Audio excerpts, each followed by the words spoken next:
Hello everyone, welcome back to my channel. So today, this is a combination of videos that I took on different days. So the first one is where I went out and to a cafe, had some coffee, and then decided to explore an arts and craft shop called Itsibitsi.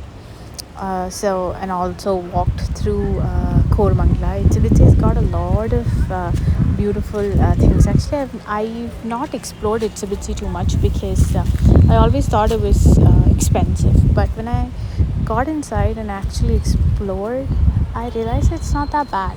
There are expensive as well as pretty reasonable things. I ended up buying a canvas pad, sheet pad to draw and to paint on. I saw so many cute little things that I wanted to buy, but didn't really know what to do with them yet.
Today I'm going to be talking about this particular book, Katabasis. I'm going to be giving a review of the book. I hope you have read it because I might spoil a few things for you, but I'll try my best not to. Okay, so this book is was my attempt at reading fantasy novels once again after a really long break, and I'm really glad that I decided to do that because it definitely um, I think motivated me to read more, because when you keep reading a lot of serious books all the time, you get really bored. I mean, there's no motivation. But this book, I think fantasy novels, not just this book, I'd say generally fantasy novels, if you read, I think it'll motivate you to read even more. So if you've not picked up a fantasy novel, please do. And if you need suggestion, I'd definitely say this book, okay? Katabasis by R.F. Kuang, and there are so many other books that she has written, like Babel and Yellowface. They're all very famous, but I picked this one up because it seemed like the right choice for me. So, anyways, so it talks about two, and before that, it's pretty big, like around 541 pages. But don't be alarmed by the or disheartened by the length of the novel, because it goes by really quickly. Okay, and I'm not an extremely fast reader, but I got through it, right? And you will too, because I think it's important to pick up books which are I mean, not to like consciously pick up books which are big, but I'm saying it is important to um, make sure that you are open to reading all kinds of books. Just because a book is huge, don't decide, oh my god, it's too much for me and I'm not going to pick up. But there are exceptions. I mean, if a book is like 1,200, 1,400 pages, that's difficult. But 500, 600 pages and all I can manage. So you can too. So please pick it up and read if you have not. And so this book is about Alice Law and Peter Murdoch, who goes to hell. Okay, so they are students of magic, like scholars, like researchers, who are just about to graduate, and they go to hell to bring back their professor.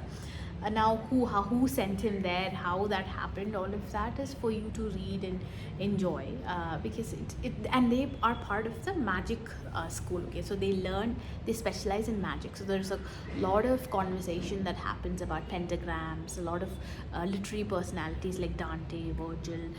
It talks about all kinds of deities from different faiths, religion. Then it is overall a very nice read, which gives us a different perspective of hell, very different from what we were exposed to or what we are exposed to. And also the fact that your hell will depend on what kind of life that you have led, which includes a kind of profession that you have been a part of. So that is how hell works. Okay, and it also depends on the kind of crime, I'm not saying crime, the kind of deeds that you have done that have now put you in hell, that also depends. So hell is sort of structured like that. It's a constantly changing thing, and it's not something that is very that is stagnant. It is shifting, it is changing. So that concept of hell is what really attracted me, and there are maps and things like that the writer has given. And she has given a very good description about hell. He's very good description on hell, what it looks like for these characters. And it talks about relationships, it talks about childhood traumas, it talks about behavioral problems, it talks about what it's about. I mean, it gives a good message about how life is not about chasing, definitely not about chasing material things. That shouldn't be it. I think most of us know that because we hear it all the time. And it's also not about chasing the idea of success that society has imposed on you. Okay, it is more than that, and these characters sort of realize that towards the end of the novel. And so it's sort of like telling us that you can't or you shouldn't be discouraging anybody or even yourself just because you think that you are not a very career oriented, or all those kind of adjectives that people use to describe successful people. No, you shouldn't put yourself down or ridicule yourself or anybody else because they're not doing that which they were expected to do by society. Okay, so you have to create your own sense of happiness, of what you should be doing, all of those things. Like, you get all of these revelations from the novel, and I think that is what will stick with me, because I know most of the time what happens to us is we read a novel, we sort of forget the story, we don't really remember the exact thing, maybe 1 or 2 years down the lane, but you will remember what the kind of messages that you took back or how it made you feel. And so I know that if 5 years down the lane, if somebody asks me about Katabasis, I will be able to say all of these things, because that is how the text resonated with me.